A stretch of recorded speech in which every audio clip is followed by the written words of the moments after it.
আসসালামু আলাইকুম রহমতুল্লাহি ওবরকাতুহু। সম্মানিত দর্শক, আবহমান বাংলার একটি প্রবাদ এবং প্রবচন রয়েছে, ধর্মের কল বাতাসে নড়ে।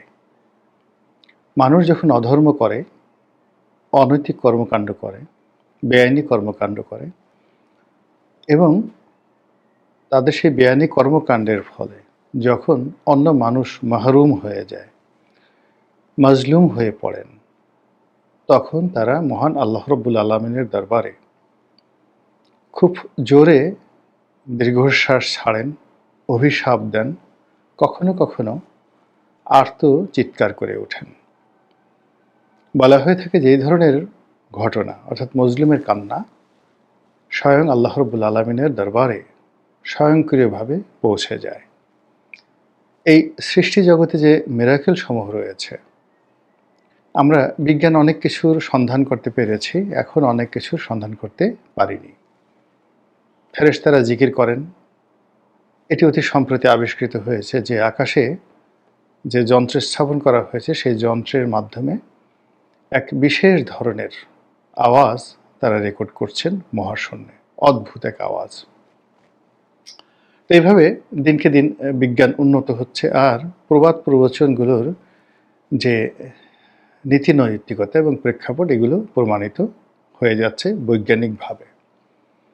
দ্বিতীয়ত, সামাজিকভাবে আমাদের অনেক ঘটনা ঘটে, রাষ্ট্রীয়ভাবে অনেক ঘটনা ঘটে, পারিবারিকভাবে অনেক ঘটনা ঘটে, যেগুলো একটা নির্দিষ্ট সময়ের পর এমনি প্রকৃতি ঘটিয়ে ফেলে। আমাদের দেশের যে সেনা বাহিনী, বিমান বাহিনী এবং নৌবাহিনী, এই তিন বাহিনীর একটা গোয়েন্দা, সম্মিলিত গোয়েন্দা পরিদপ্তর বা অধিদপ্তর বা একটা বিভাগ রয়েছে, যেটি ডিজিএফআই নামে সমধিক পরিচিত। কাগজে কলমে এই সংস্থাটি মূলত নিরাপত্তা সংক্রান্ত বিষয়াদি, যার সঙ্গে তিনটি বাহিনীর স্বার্থ জড়িত রয়েছে, সেই বিষয়গুলো তদারক করবে এবং রাষ্ট্রীয় যে নিরাপত্তা, সেই নিরাপত্তার বিরুদ্ধে দেশি এবং বিদেশি যদি কোনো চক্রান্ত থাকে, সেই বিষয়গুলো তারা দেখভাল করবে। কিন্তু দুর্ভাগ্যজনক হলেও সত্যি যে আমরা এই সশস্ত্র বাহিনীর এই বিভাগটিকে, যেহেতু এটি ক্যান্টনমেন্টের মধ্যে, এটি জনগণের স্বাভাবিক যে যাকে বলা হয় ক্রোধ, ক্ষোভ, প্রেম, ভালোবাসা, যোগাযোগ, এটা থেকে অনেকটা বিযুক্ত। ক্যান্টনমেন্টে সবাই যেতে পারে না, সংরক্ষিত। আজ DB office, CID office, SB অফিসে যেভাবে জনগণের যাতায়াত অবারিত, ঠিক সেইভাবে ডিজিএফআই অফিসে যাওয়া সম্ভব নয়।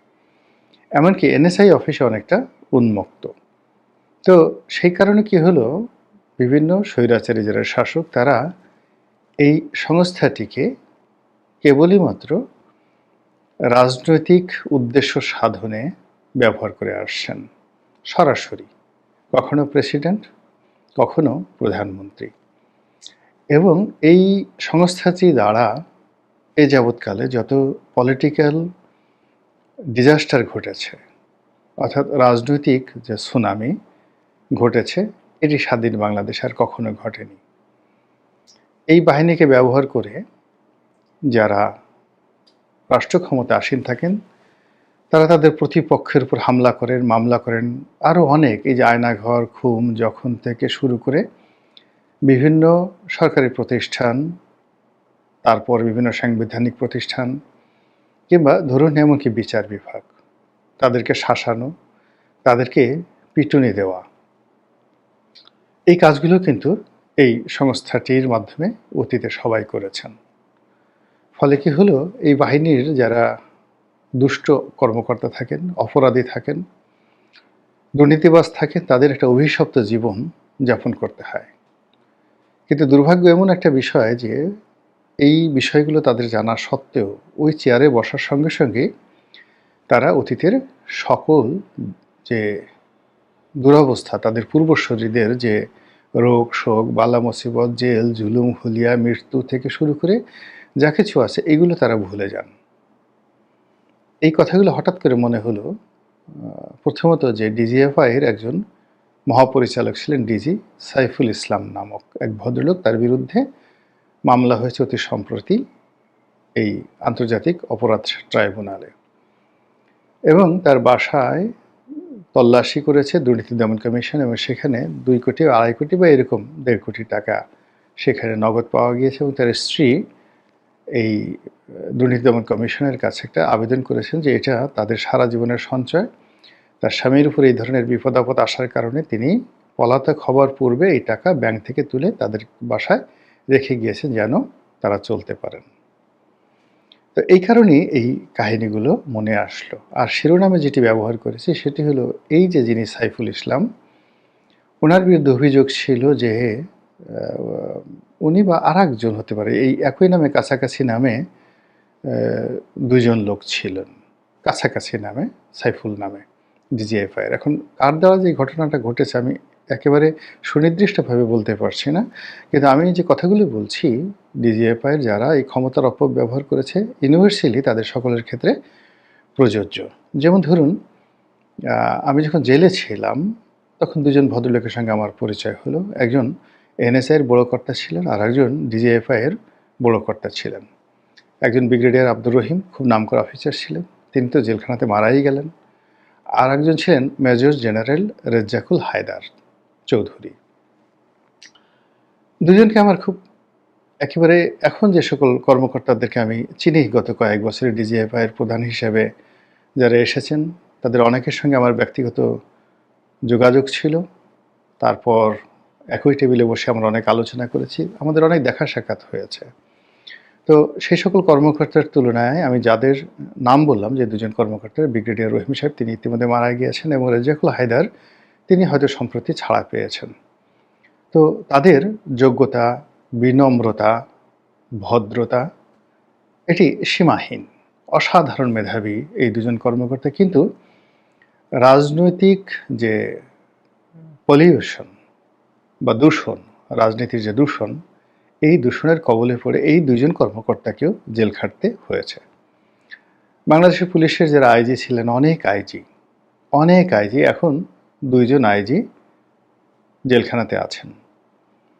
বিএনপি জমানাতে বেশ কয়েকজন আইজি যারা ছিলেন তারা জেল খেটেছেন, বেশ কয়েকজন আইজি জেল খেটেছেন। কিন্তু তারপরেও সবার মধ্যে একটা যাকে বলে রাগ, আমাকে বেনজির হতেই হবে, আমাকে হারুন হতেই হবে, আমাকে ডিজিএফআইয়ের প্রধান হতেই হবে। তো কিন্তু তাদের যে জীবনের যে দুর্বিষহ ঘটনা, পলিটিক্যাল পার্টিগুলোর সাথে একাত্মতা, এবং তাদের সেই যাকে বলা হয় হাতুড়ি রূপে, কোদাল রূপে, শাবল রূপে, তলোয়ার রূপে, স্টেন গান রূপে, AK-47 রূপে তারা যেভাবে মানুষের উপর তাণ্ডব চালিয়েছে, একজন সিঙ্গেল মানুষ প্রকৃতির বিচার থেকে রক্ষা পায়নি, তার সর্বশেষ উদাহরণ মিস্টার সাইফুল। তো সাইফুল সাহেবের কথা স্মরণ করতে করতে আমার বিচারপতি SK সিনহা সাহেবের কথা মনে পড়ছিল। এই ভদ্রলোক বাংলাদেশের প্রধান বিচারপতি ছিলেন, এবং তার সম্পর্কে তার বিরোধী পক্ষরা যে যত কথাই বলুন না কেন, তিনি তার আপনজনদের জন্য, বন্ধুদের জন্য, এমনকি কম্পারেটিভলি তার সার্ভিসের জন্য একজন অনন্য ব্যক্তিত্ব ছিলেন। তিনি হয়তো সেই বিচারপতি মোস্তফা কামালের মতো অত লেখাপড়া জানা ছিলেন না, তিনি হয়তো বিচারপতি মোর্শেদের মতো ওইভাবে বিদ্রোহ করতে পারেননি, অতটা জ্ঞান গরিমা তার ছিল না, জাস্টিস কায়েনির মতো ইতিহাস সৃষ্টি করার মতো পরিবেশ পরিস্থিতি তার ছিল না। কিন্তু তিনি তার অবস্থান থেকে যে এই দিন ওই প্রধান বিচারপতি পদে বসেছেন, প্রাণান্ত তিনি চেষ্টা করেছেন পুরো সিস্টেমটার মধ্যে থেকে যতটা সম্ভব রিলিফ দেওয়ার জন্য। যেমন সাবেক অ্যাটর্নি জেনারেল, উনিও খুব ভদ্রলোক ছিলেন, আল্লাহ তাকে ব্যস্ত নসিব করুন। শেখ হাসিনাকে খুশি করার জন্য তিনি সেই প্রায় জনাব দিলওয়ার হোসেন সাইদি সাহেবকে দেউল্লা রাজাকার বা দেইল্লা রাজাকার তিনি বলার চেষ্টা করতেন।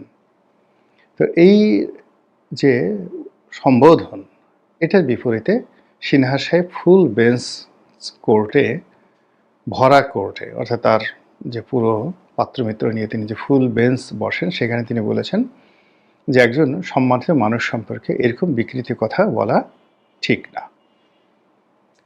তো অনেক কিছু সম্ভব হয় না, কিন্তু এই যে দেখুন সবাই সিনহা সাহেবকে গালাগালি করবেন বা তার অনেক কর্মকাণ্ডকে সবাই নিন্দা জানাবেন, কিন্তু সেই নিন্দার মধ্যেও যে কিছু বিষয় রয়েছে তিনি চেষ্টা করেছেন। তারপর তিনি মতিউর রহমান নিজামী এবং মীর কাসেম আলী সাহেবকে খালাস দেওয়ার জন্য সর্বোচ্চ চেষ্টা করেছেন, এবং সর্বোচ্চ চেষ্টা করেছেন এটা আমি জানি এবং জামাতের লোকজনও জানেন। আমি এটা জানি, কিন্তু সেটা শেষ পর্যন্ত হয়ে ওঠেনি। বাস্তবতা হলো এই মানে নির্মমতা। তিনি সেপারেশন অফ জুডিশিয়ারি, মাজদার হোসেন মামলায় যেভাবে রায় দেওয়া হয়েছে ওভাবে বিচার বিভাগের কর্তৃত্ব প্রতিষ্ঠা করার জন্য নিম্ন আদালতকে মন্ত্রণালয়ের অধিভুক্তকরণ এবং নিয়ন্ত্রণ থেকে বিমুক্ত করার জন্য সর্বোচ্চ চেষ্টা করেছেন। কিন্তু শেখ হাসিনার জন্য, তার আইন মন্ত্রীর জন্য, তার আইন সচিবের জন্য, একজন খুব দুর্ধর্ষ আইন সচিব ছিলেন মিস্টার দুলাল, তো এই সমস্ত লোকের জন্য তিনি আসলে পারেন তো নাই, উল্টো শেখ হাসিনার সঙ্গে তার একটা দাকুমরার সম্পর্ক হয়ে যায়।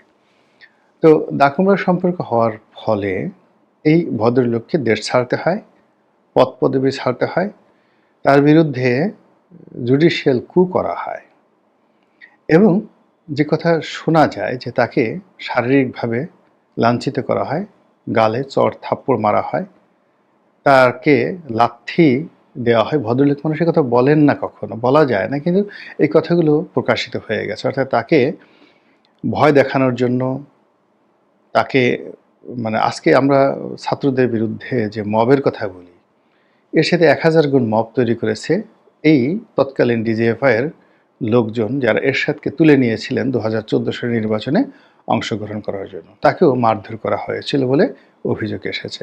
একদম মেরে তাকে হাসপাতালে ভর্তি করা হয়েছে। জনাব এরশাদ আমাকে, ওনার সঙ্গে আমার খুব ভালো সম্পর্ক ছিল, আমাকে খুব পছন্দ করতেন, আলাপ করতেন দীর্ঘদিন। কোনো রাজনৈতিক স্বার্থ ছিল না। তিনি বলতেন যে, বাবা তোমাকে আমার খুব ভালো লাগে, আমার সময় নেই, যদি সময় থাকতো তোমাকে আমি আমার কাজে লাগাতাম। আমার দুর্ভাগ্য, আমি তোমাকে কাজে লাগাতে পারছি না। কিন্তু উনি ওনার অনেক বিষয় শেয়ার করতেন, অনেক বিষয়ে মতামত জানতে চাইতেন। এটা 2009 সন থেকে একেবারে ওনার মৃত্যুর আগ পর্যন্ত এই সম্পর্কটা ছিল। তো একদিন ওনার বাসায় উনি মুখ ফসকে বলে ফেলছেন যে, ছেলেগুলো কি ভালো, আমাকে নিয়ে গেছে কিন্তু মারেনি। ভদ্রলোক মানুষ, এরপরে আর বলতে হয় না, ছেলেগুলো খুব ভালো, আমাকে নিয়ে গেছে ঠিকই, কিন্তু আমাকে মারেনি। একজন সাবেক রাষ্ট্রপতি, বয়োবৃদ্ধ মানুষ, প্রায় 90 বছর বয়স, তাকে রাষ্ট্রপতি তুলে নিয়ে মারধর করা, আপনি বুঝতে পারেন যে এখানে প্রকৃতি কি পরিমাণ যাকে বলে গর্জে উঠেছিল সেই দিন।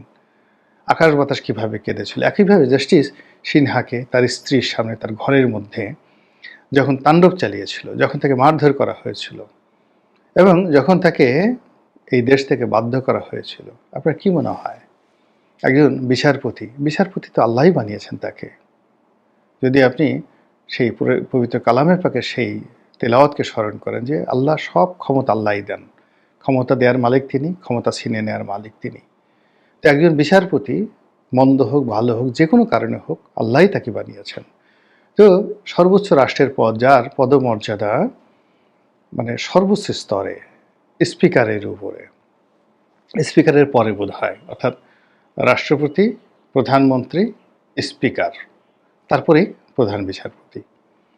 তো সেই প্রধান বিচারপতিকে যেভাবে মারধর করা হয়েছে, যেভাবে অপমান করা হয়েছে, এটার অভিশাপ সেই ডিজিএফআইয়ের কর্মকর্তা যারা রয়েছেন তাদেরকে কিভাবে কুড়ে কুড়ে খাচ্ছে, তার এই প্রমাণ এই সাইফুল সাহেবের ঘটনার মধ্যে আমরা দেখতে পারি।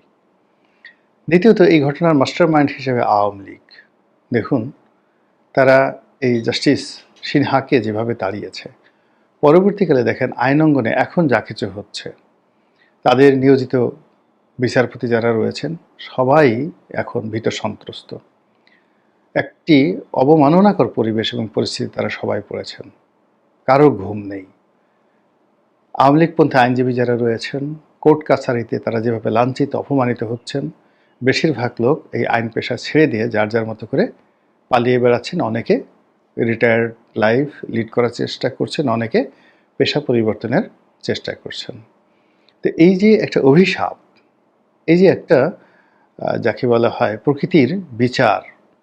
এটি আওয়ামী লীগ খুব সহজে এর থেকে রক্ষা পাবে না। এটি তাদেরকে দুনিয়া যতদিন আছে এই বাংলায় এই কুকর্মগুলোর দায় তাদেরকে মেটাতে হবে এবং কিয়ামতের দিনও যারা এই কর্ম করেছেন তাদেরকে আল্লাহর দরবারে অবশ্যই জবাবদিহির আওতায় নেওয়া হবে। আল্লাহ আমাদের সবাইকে হেদায়েত দান করুন এবং হেফাজত করুন। আসসালামু আলাইকুম